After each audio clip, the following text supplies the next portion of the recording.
6 weeks ago, a Typhoon fighter jet took off from an RAF base in Lincolnshire. Its co-pilot had just announced he was about to become Britain's ex-Prime Minister. After 3 happy years in the cockpit, and after performing some pretty difficult, if not astonishing, feats, I am now going to hand over the controls seamlessly to someone else. Don't know who. Boris Johnson believes in the great man theory of history, and he thinks he is that great man, like his hero, Winston Churchill. Churchill, the guy made the most incredible series of mistakes. His early career was studded with disasters of one kind or another, but he always came back from them, and he always stuck by what he believed. When Johnson became Prime Minister 3 years ago, Churchill's grandson, Sir Nicholas Soames, his friend and fellow Etonian, told me of the text he had sent. I said to him, when Churchill became Prime Minister, on the day he became Prime Minister, he went back to his flat where he met my grandmother and his children, and they drank a bottle of champagne. And he proposed a toast, which I quoted to Boris, of here's to not buggering it up. And that is my hope for Boris. And your fear? My fear is that he could bugger it up. Throughout his life, Boris Johnson's favoured mode of transport has been the seat of his pants. His roller coaster premiership has been dominated by questions about his character, his integrity, and the biggest puzzle of all, who is the real Boris Johnson? Get me a ladder. He is the people person that people want to see as their Prime Minister. They want someone they can relate to, and they can relate to someone who gets stuck on a zip wire, or someone, you know, who has his shirt hanging out, or because that's what they do every day of their lives. Do you think that you learnt something for later life from acting in plays at Eton, that you could actually get more laughs by looking as if you don't know your lines than actually remembering them? Well, I certainly think that as a general tactic in life, if that's what you're driving at, it is often useful to give the slight impression that you are deliberately pretending not to know what is going on, because the reality may be that you don't know what is going on, but people won't be able to tell the difference. This is why he's dementing for other politicians, because they're all, to an extent, playing a part assigned to them by the party. You know, you have to be loyal, you have to be a good Tory. Boris has realised quite early on that he would go further if he broke all those rules, and people would love him even more. The doubters, the doomsters, the gloomsters, they are going to get it wrong again, because we're going to restore trust in our democracy. Johnson had become Prime Minister, promising to end the deadlock over Brexit. He brought with him as his chief advisor Dominic Cummings, the mastermind of the Leave campaign, who believed in creative destruction. Cummings and Johnson had worked out that the only way to do Brexit was to behave in a pretty outrageous fashion, and then to get an election which would be the people versus Parliament. They really liked driving the Remainers so mad with rage that the Remainers, in many cases, stopped thinking straight. With the slogan, "Get Brexit Done," Johnson enhanced his reputation as a winner. He won the general election by a landslide, tearing down normally rock-solid Labour seats in the so-called Red Wall of the North. The Prime Minister celebrated the Chinese New Year in January 2020.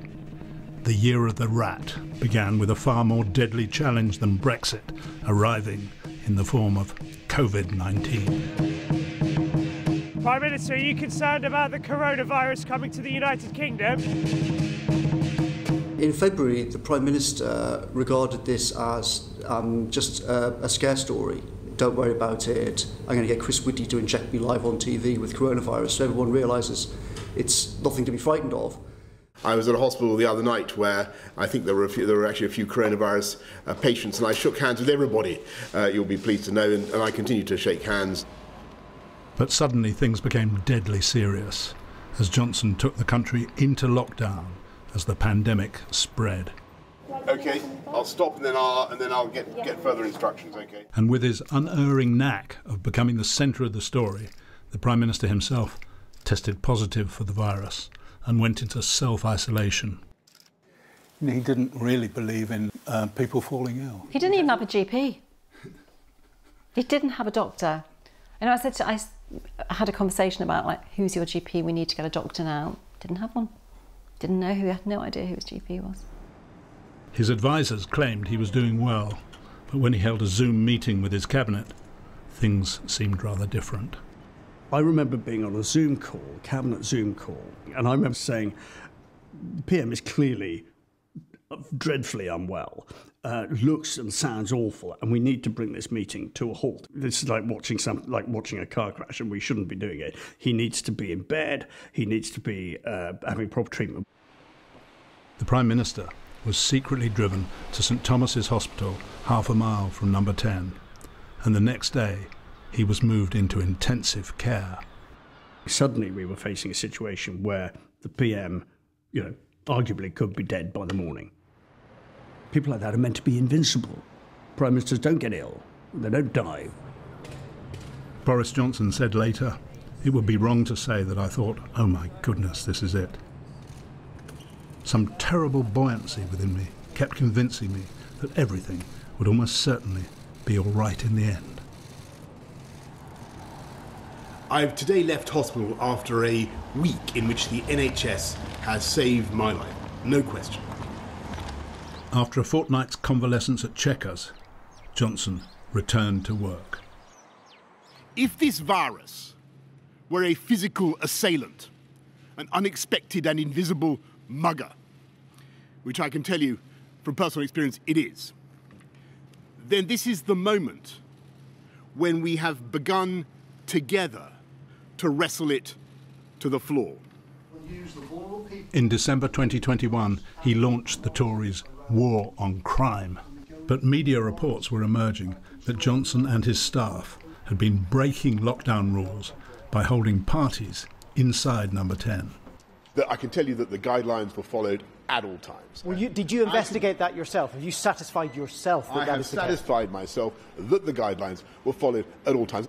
That evening, a remarkable video emerged. It showed Johnson's press secretary, Allegra Stratton, in the briefing room at Number 10, rehearsing with other aides how to deny reports of a wine and cheese party inside Number 10. It is recorded. His fictional party was a business meeting. And it was not socially distanced. I was also furious to see that clip. And Mr. Speaker, I apologise unreservedly. And Mr. Speaker, it goes without saying that if those rules were broken, then there will be disciplinary action for all those involved. There were outraged calls for Johnson to resign.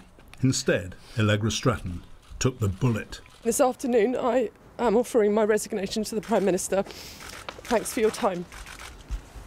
I thought she was very, very hard done by, not least because the Prime Minister turned on her. Greater love hath no Prime Minister than to lay down the life of his friends for his own survival. As the new year of 2022 broke, any hope Johnson had that Partygate would go away was quickly dashed. ITV News came up with a leaked killer email. It had been sent by Johnson's senior civil service advisor, Martin Reynolds, on the 20th of May 2020, when lockdown regulations were at their toughest. Addressed to 100 Downing Street staff and marked official sensitive, the Reynolds email said, "Hi all, after what has been an incredibly busy period, we thought it would be nice to make the most of the lovely weather and have some socially distanced drinks in the Number 10 garden this evening. Please join us from 6 p.m. and bring your own booze." It wasn't the language Sir Humphrey would have used. Would you lie about the parties, Prime Minister? The next day, the Prime Minister, after weeks of denials that there had been any lockdown parties in Number 10, now admitted that he had attended the Reynolds event to thank his staff. I believed implicitly that this was a work event. But, Mr. Speaker, with hindsight, I should have sent everyone back inside. I should have found some other way to thank them. It started with reports of boozy parties in Downing Street during lockdown. The Prime Minister pretended that he had been assured there were no parties. Yeah. Now it turns out he was at the parties all along. Yeah. Can't the Prime Minister see why the British public think he's lying through his teeth? Things were going from bad to worse for the Prime Minister. It was then reported that in April 2021, on the eve of the funeral of the Duke of Edinburgh, there had been 2 parties in Number 10 that had lasted into the small hours.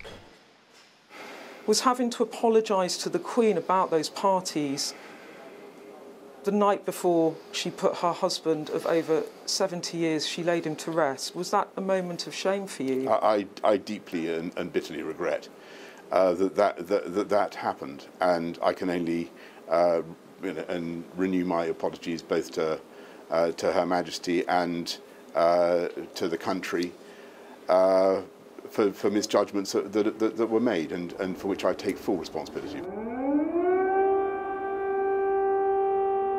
But just when it seemed the PM's days were numbered, he was given a reprieve by an unlikely figure. Vladimir Putin invaded Ukraine. The Prime Minister sought to organise the West's response and became a hero in Kyiv. This is Ukraine's finest hour that will be remembered and recounted for generations to come. In April 2022, the Metropolitan Police, who'd been investigating Partygate, announced that the Prime Minister had broken COVID rules. He'd attended a surprise birthday party for himself in the Cabinet Room and was given a fixed penalty notice. Let me say immediately that I've paid the fine, and I once again offer a full apology. Well, I'd never thought that I would see the day where a British Prime Minister would be helping the police with their inquiries and be convicted of an offence and not go. That's the moment when I realised he had none of the decencies and that he had gone rogue. People think he's the first Prime Minister ever to have been found guilty of an offence, a crime. Oh no, I'm sure there are lots of Prime Ministers who've received fixed penalty notices for lots of things. Speeding? No. It's a fixed penalty notice. I've certainly had to. So I'll hold my hands up to them. Sorry, I didn't have fixed penalty notices for Partygate. They were for speeding. By now, many Tory backbenchers had become so disillusioned by the Prime Minister that they triggered a vote of no confidence. I can announce that the Parliamentary Party does have confidence. Although Johnson survived the vote, 40% of his own MPs had voted against him. And the Tories then lost 2 seats in by-elections caused by sexual scandals involving their MPs.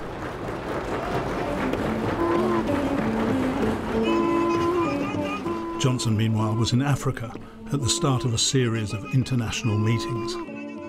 I'm not going to pretend these are brilliant results. We've got to listen, we've got to learn. When people are finding it tough, they send messages to politicians.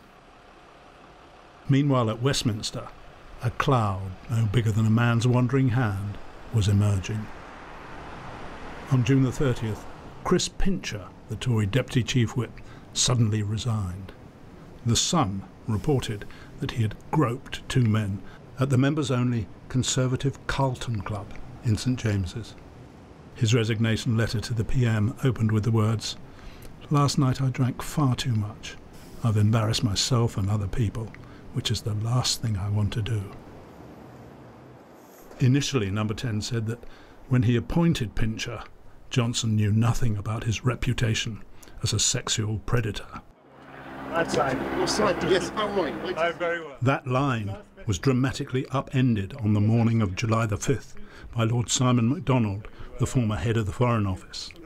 He came out publicly and revealed that Johnson had been briefed in person about Pincher's previous predatory behaviour. I know that the senior official briefed the Prime Minister in person because that official told me so at the time. I think they need to come clean. That afternoon, having refused to answer questions about the Pincher affair, the Prime Minister gave a mea culpa to the BBC. I think it was a bad mistake of mine to appoint Chris Pincher to the government, and I regret it. And I just want to make it absolutely clear that there is no place in this government for anyone who abuses their position of power. This one you're shoving through. Minutes after the TV interview went out, two senior ministers resigned from the cabinet in quick succession. The Health Secretary Sajid Javid and the Chancellor Rishi Sunak. Both said they no longer trusted the Prime Minister. We have to conclude that enough is enough. The number of departures from across government reached over 60, a record. Is it all over, Prime Minister? How many resignations will it take? Simon Hart, are we reaching the end game for Boris Johnson? I am late for a meeting in number 10. Late for a meeting in number 10? Simon Hart, the Welsh secretary and long-time Johnson loyalist, went to see the PM in his office at number 10. Are you going to resign, Mr. Hart? My final conversation with Boris actually was about, look, whichever way you look, there's somebody, you know, pointing a gun at you. And I remember just saying to Boris, look, you know, if the cabinet doesn't sort of get you, then the backbenchers, the 1922 committee will probably get you. If it's not this week, they'll get you next week. And being Boris, typically it was a case of, but I've got a chance. He said, I can still turn this around. I said, I don't think even you can do this, Prime Minister. Hart resigned, as did the Prime Minister. Any regrets, Prime Minister? And in his final appearance at PMQs, Johnson offered words of advice for his successor. Focus on the road ahead. Focus on the road ahead, but always remember to check the rear-view mirror. I've helped to get this country through a pandemic and helped save another country from barbarism. And frankly, that's enough to be going on with. Mission largely accomplished. For now, I want to thank everybody here and hasta la vista, baby. Thank you. Johnson left the chamber to a standing ovation, but only from his own side. He gets the big decisions absolutely right. Whether it was Ukraine, COVID, vaccines, cost of living support, financial support, got all the big calls right. And I think we'll regret removing him as our Prime Minister. One of our most successful, in fact, our most successful Prime Minister in a generation. When he uttered those farewell words, hasta la vista, baby, that hint in there that one day you'll see me again, I'm not written off yet. Well, he's certainly not written himself off in his own mind. But my God, Boris, spare us. You did some very considerable things, but you blew it. You ignored the rules, and the rules got you. Boris is a chancer. He is a chancer. There have been lots of prime ministers who have been chancers. People would have said that of Churchill, that he was a bit of a chancer in his day. But Boris is not Churchill. Johnson himself was always concerned about his legacy. He once told me why he wanted to move from Fleet Street to Westminster. As he put it, because no one puts up statues to journalists.